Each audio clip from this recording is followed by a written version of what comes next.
Sherrie D Souza was raised as a Jehovah's Witness, but she left the religion in 2016 after discovering how child sexual abuse had been covered up. In 2020, Sherrie started the Sydney branch of Recovery from Religion Support Group, which is an international non-profit organisation that helps people who have left or are in the process of leaving religion. Sherrie is the editor of the Global Jehovah's Witness Survey, and she provides support to recovering Jehovah's Witnesses globally. Today, Sherrie will be presenting on religious cults, and specifically the Jehovah's Witnesses, looking at where we draw the line between cult and religion and the validity of that distinction. She'll also explain the concept of religious trauma syndrome and the experience of leaving a cult from her perspective. Sherrie, welcome, and I will leave you to it. Hi, Jo. Thank you so much for the introduction. I can hardly believe I'm here, but I'm thrilled to have this opportunity to speak to you all. Now, if I could see the slides, then we can start. Should be available to you shortly. Thank you.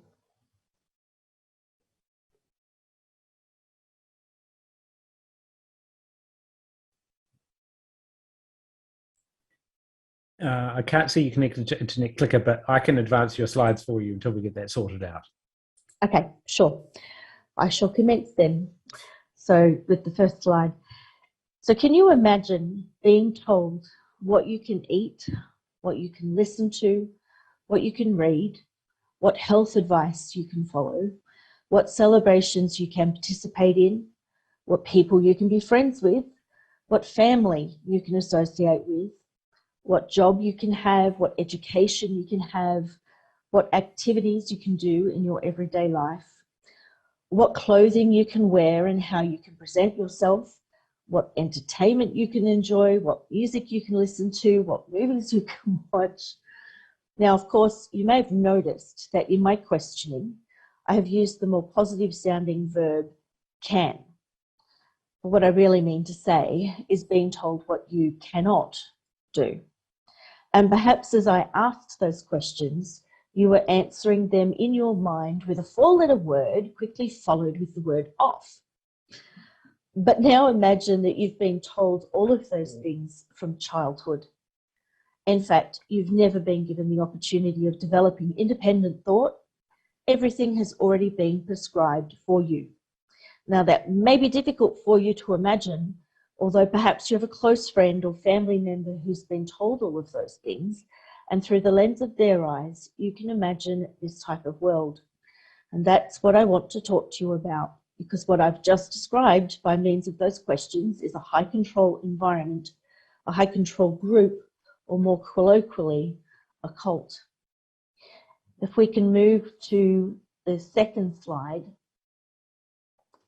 So what is it about cults that fascinate us? We consume so much information about cults. Think of all the Netflix shows and documentaries, ones like The Vow, Unorthodox, Wild Wild Country, Going Clear, Leah Remini and the Scientology and Aftermath show. I'm sure you could name many, many more without thinking too hard about it. Or perhaps we're fascinated because we all want to belong to a group we identify with. And maybe it's because of this internal quest for acceptance that so many cults flourish. Yet despite this fascination, academic research into this field of high control is fledgling, thin on the ground, and in desperate need of more attention. If we can go to slide 3. Of course, the first challenge is the word cult itself and what the definition of cult is. The International Cult Studies Association utilizes sociologist Benjamin Zablocki's description of an ideological organization held together by charismatic relations and demanding total commitment. Jana Lalich and Carla McLaren, in their book Escaping Utopia, Growing Up in a Cult, Getting Out and Starting Over, described that a cult stifles individuality and critical thinking. It requires intense commitment and obedience to a person and or an ideology, and restricts or eliminates personal autonomy in favor of the cult's world view and the leader's wants and needs. Slide 4, please. But perhaps Stephen Hassan puts it most concisely, that a cult uses deception to recruit new members and does not tell them what the group is, what the group actually believes, and what will be expected of them if they become members. It also uses undue influence to keep people dependent, obedient, and loyal. Now, Hassan outlines the bite model, which in his book, which provides a way of identifying the level of control a group exerts over its members, and that's with 4 control methods of behaviour, information, thought, and emotion control. So I'm sure you've worked it out by now, and also from the introduction, that I'm here today talking to you about cults because I was raised in one and only recognised it as a cult a little under 5 years ago. Slide 5. So I was raised a Jehovah's Witness, and I was a very much believing Jehovah's Witness. I had determined at the age of 9 that I would devote my life to serving Jehovah and would be a regular pioneer, which is a full-time voluntary kingdom evangelizer, dedicating 90 hours per month in the preaching work. I was dutifully baptised at 14, and I started regular pioneering at 16, leaving school at year 10 and turning down any opportunities of higher education, which is strongly disapproved of by the religion. Slide 6.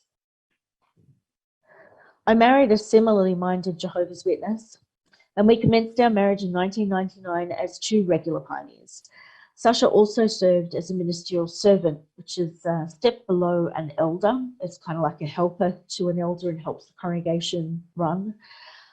I could not serve in any capacity, though, other than a regular pioneer, and that was because of my ovaries and a lack of a penis.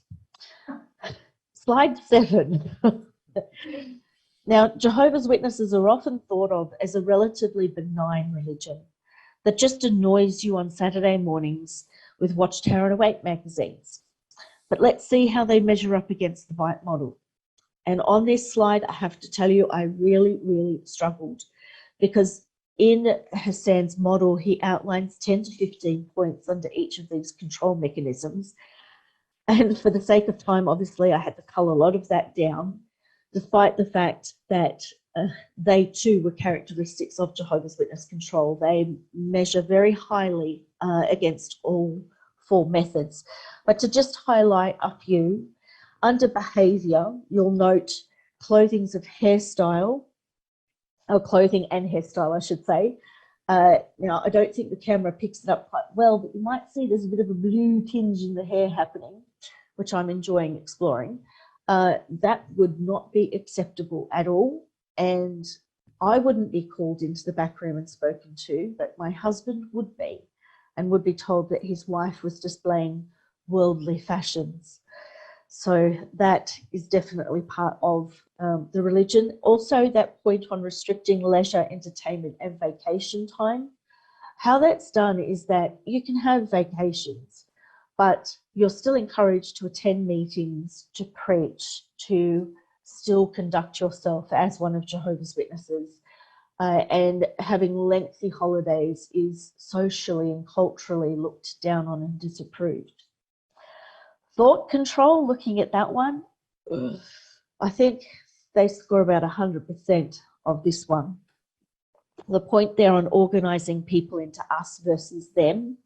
So they do that very well by its brothers and sisters that you call each other within the congregation. Anyone outside of that is viewed as worldly.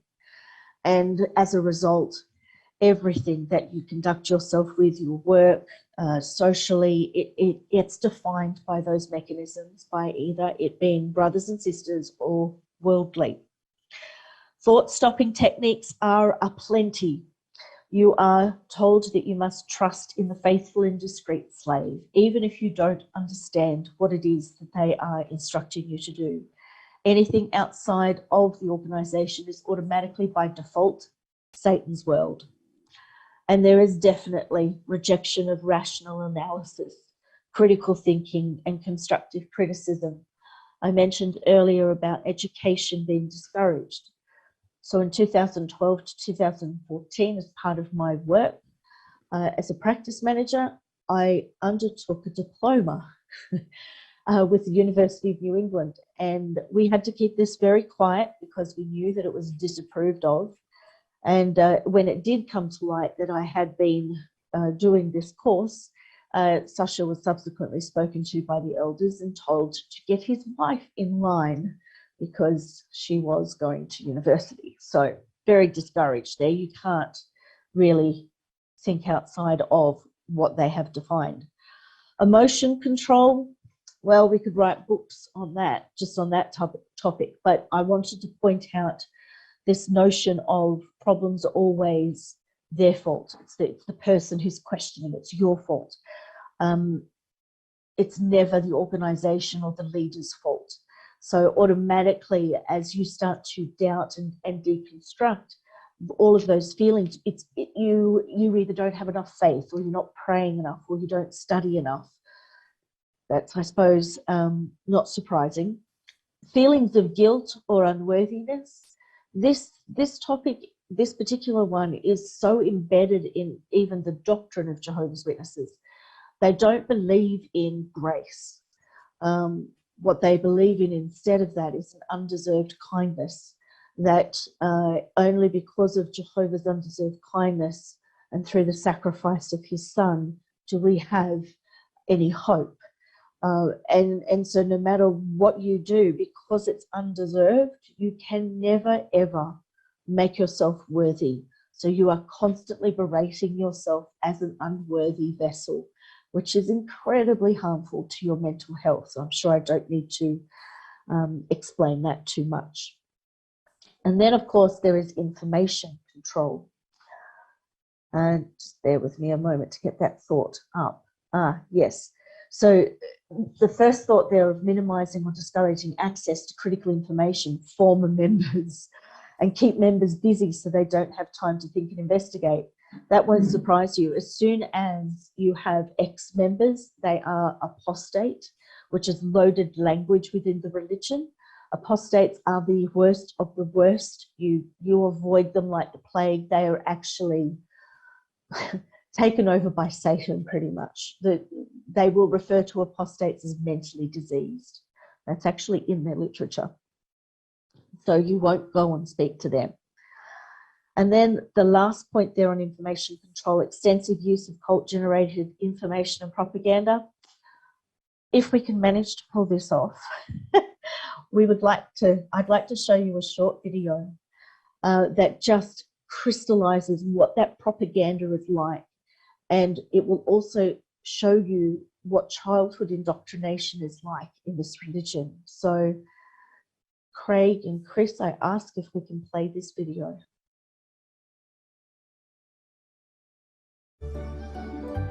So, Dad, why don't we celebrate our birthday? Good question. How would you answer that at school?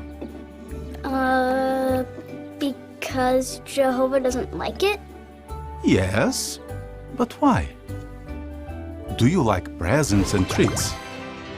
Yes! But do you want them like this?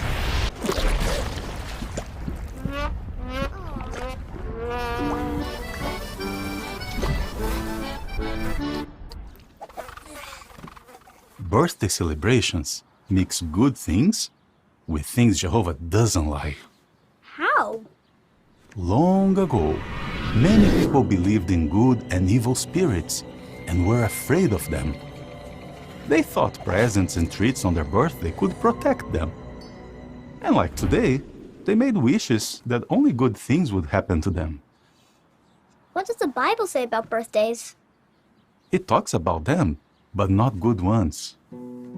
There was Pharaoh in Egypt and Herod in Jesus' day. They were proud rulers and had people put to death at their birthday parties. Can you remember if Jesus celebrated his birthday? No. That's right, he didn't. He told us to celebrate the date of his death because it gives us the hope of living forever. And Jesus taught us to give good things to each other anytime we want. Like today. Good timing. Hi, yes!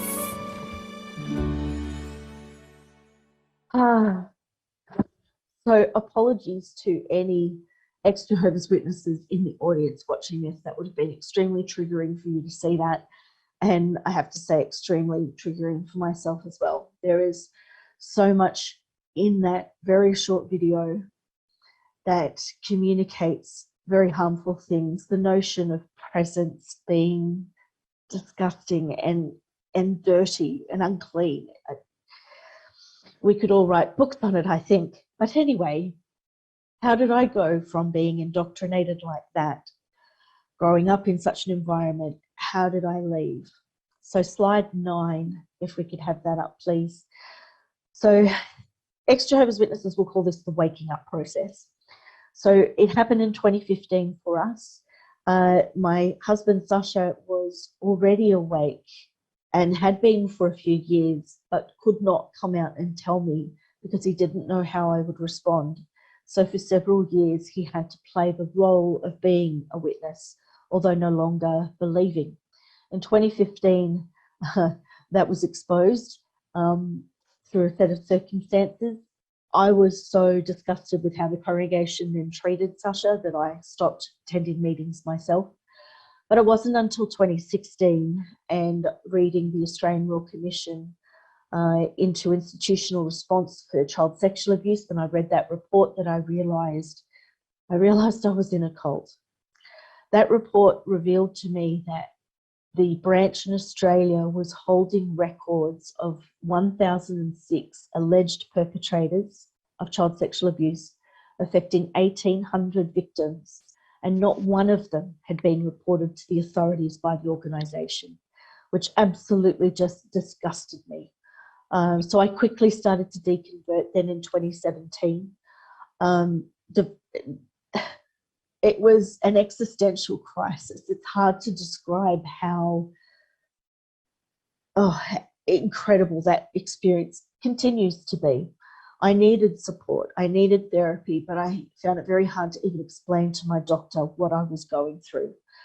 So in 2019, my husband and I, recognising that support was so needed, we organised a day on June 22nd of 2019. We were lucky enough to have the Honourable Angus Stewart. He was a federal justice, but at the time of the Royal Commission, he was senior counsel for Case Studies 29 and 54. He came along. So it was a fantastic afternoon, but it lodged that idea of wanting to support others. So slide 10, as I deconverted, I started to learn about religious trauma syndrome. Dr. Marlene Winnell, she coined the term religious trauma syndrome a little over 10 years ago. I will just point on the second paragraph there of the slide that religious trauma syndrome is the result of 1, toxic teachings and practices within the religion, and then 2, the trauma of leaving the religion. And I can't word it better than what she has there in that last paragraph, that losing one's faith or leaving one's religion is an analogous event because it essentially means the death of one's previous life, the end of reality as it was understood. It's a huge shock to the system and one that needs to be recognised as trauma. And I wholeheartedly concur with that. Learning about that, I then learnt about a group called Recovering from Religion. So slide 10, please. 11. I've got to keep up. Recovering from Religion was founded in 2009 by Dr. Darryl Ray, who's an organisational psychologist, but he's also an author. And he's written 2 books, one named The God Virus, and the other, Sex and God, and How Religion Causes Oppression.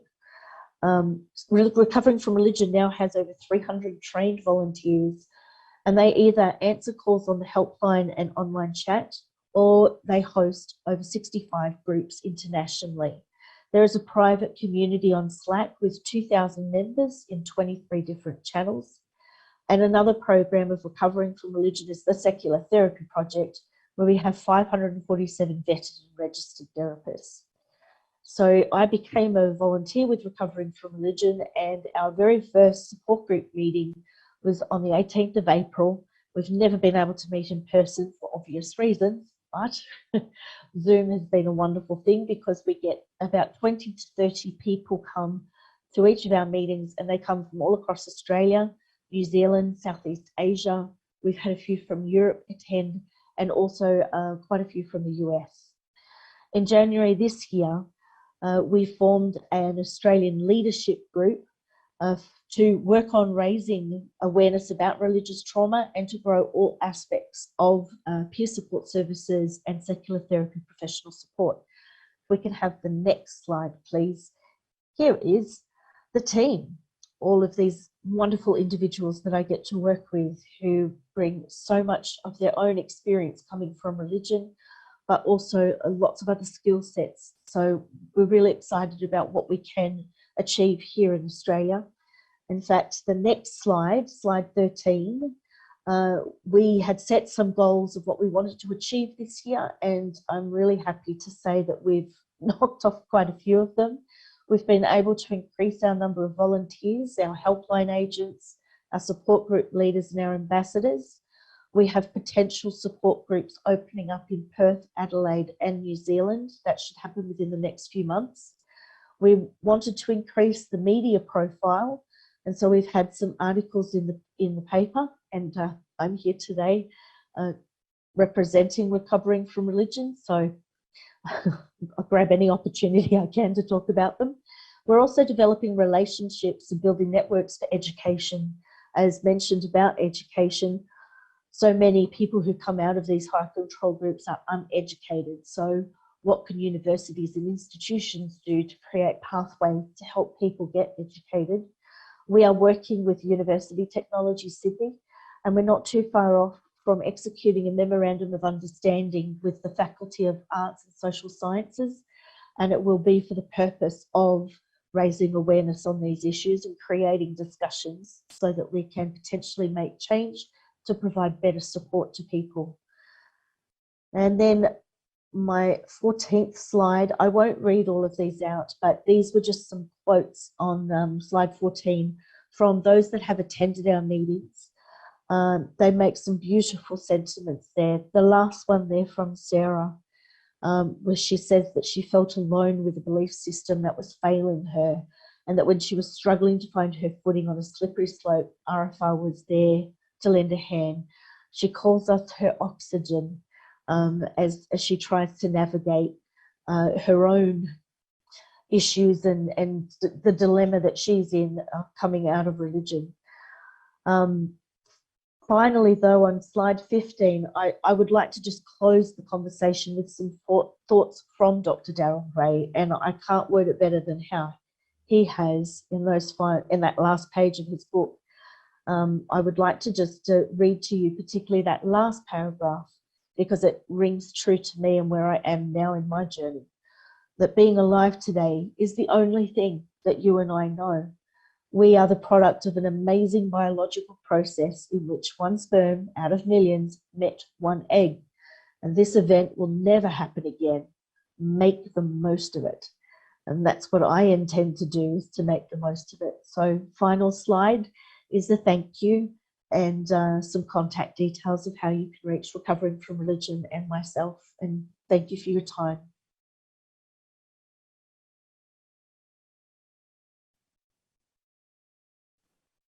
Hi, Sherrie. Sorry, I was just getting my mic reconnected. No problem.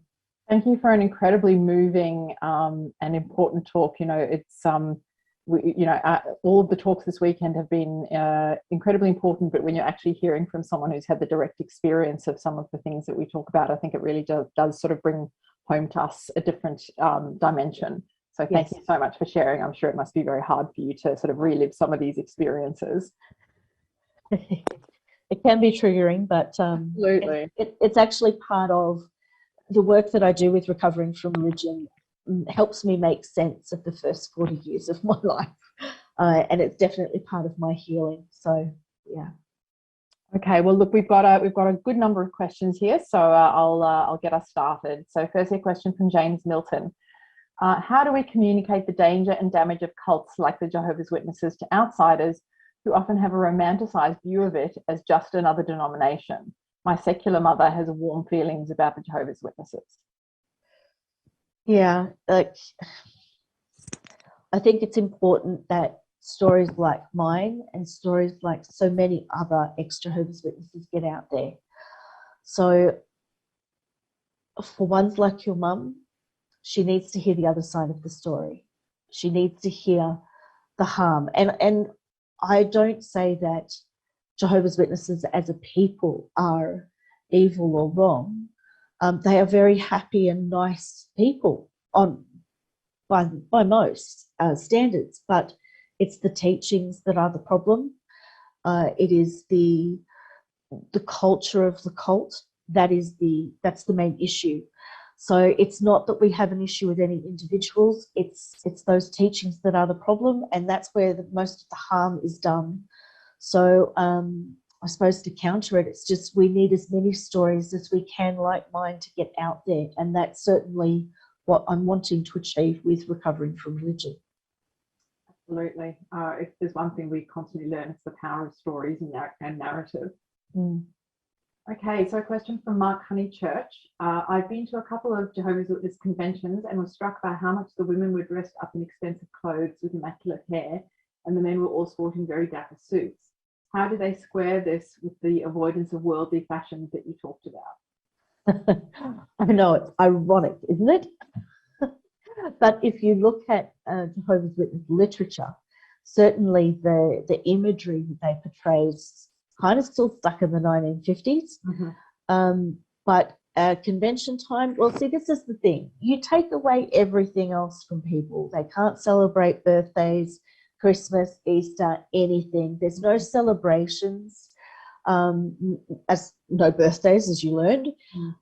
So what else have we got to look forward to? The conventions become the main highlight, and so women will get dressed up to the nines, and so do the men. But at the same token, there are talks that are very pointed about not following worldly trends. So some people will go a little further than the rest of the group, but they often are outliers, and they're considered outliers, and they probably will experience soft shunning from the main group as a result, because you're seen as being a bit dodgy there. Mm-hmm. Hopefully that answers your question. Sure, absolutely. Look, I have to say we've gotten more questions here, I think, than for anyone else thus far. So I'm going to have to just be a little bit selective because we're limited in our time. So there's a question from Madeline R, who wants to know whether you were targeted after you left. They're aware that is common as well as shunning. Could you repeat that question? Sorry, Joe, I just missed part of it. Yeah, no, that's okay. The questioner wants to know whether you were targeted after leaving. They're aware that it is common as well as being shunned. So yes, we were targeted. They couldn't take any action on us at the time because they couldn't find that we'd done anything wrong. But in 2019, I became more and more vocal, and by the end of the year, I did a YouTube rebuttal on the secret elders book that women are not supposed to see. And I saw it and I commented on it, and within 3 days of that, we were disfellowshipped in absentia. Mm-hmm. We didn't even know we'd been disfellowshipped till about 6 weeks later. Mm. So yes, there is targeting that happens, but you're not aware of it. And our family were all called as a result of their decision to disfellowship. So all of our family knew what was happening while we were unaware. But we are shunned by our family, who are Jehovah's Witnesses, and by any of the social community that we used to have. So we had to rebuild. That must have been incredibly difficult. I'm going to just ask one last question from End of Road, and that goes to what you were saying about elders. How are elders actually selected? They seem to be key to the whole show. How are elders selected? Was that the question? Yes. Mm-hmm. Okay, so they base it off the Bible, from verses in Timothy of ones that are wanting to reach out, and there's a list of characteristics that they have to display. But at the end of the day, I mean, they claim that it's by Holy Spirit that someone's appointed. that's certainly dodgy. But the reality is, it is a boys' club, and so it does become who's most popular, who's jockeying for position. You do have to be attending every meeting, and you have to do so many hours of preaching work before you'll be considered. Otherwise, they will not consider you at all for any position. So you have to be in good standing, and your family must be in good standing as well. There's a lot of other criteria, but for the sake of time, that sums it up. Thank you so much for sharing that. So yes, our time is up. Apologies, I had some issues with my headphones in those last couple of minutes. So thank you very much.